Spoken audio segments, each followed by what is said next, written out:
gonna do a quick video on the bumper chop mod.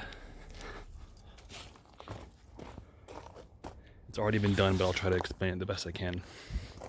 When you have the entire front end disassembled, you know, if you have the bull bar, take that off. If you have the bumper, take it off. I'm not gonna explain how to do all that, but once you get it down, you're gonna have these plastic pieces kind of dangling off the side here.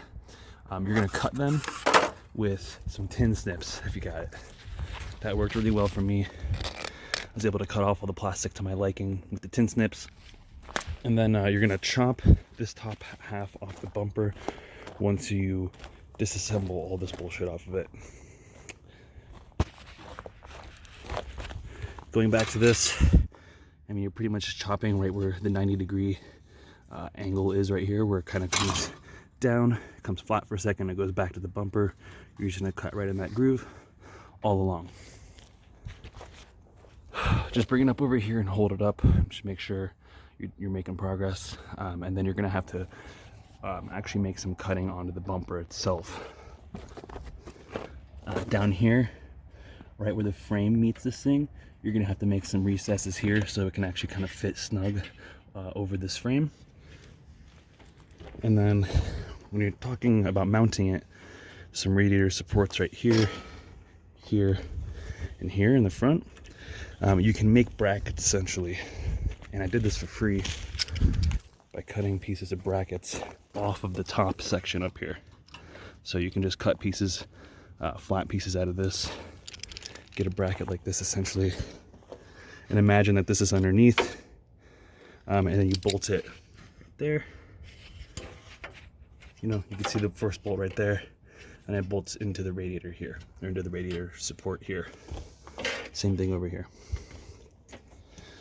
And then for the sides, you can see it, I got one right there.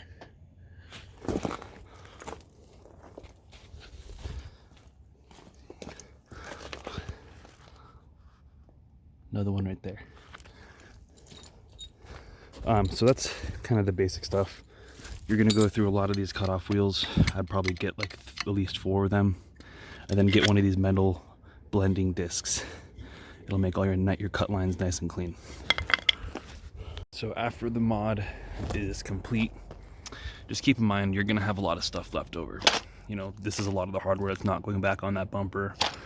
A lot of stuff took off the bumper.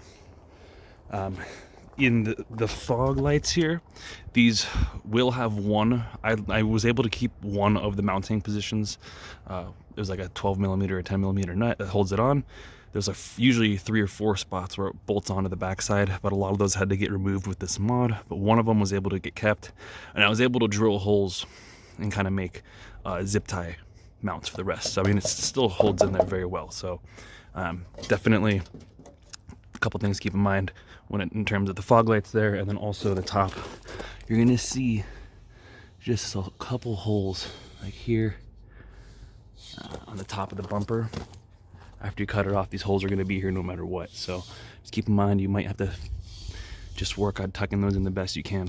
For me, I'm happy with that. You know, you're not really gonna know it's there unless you're looking for it.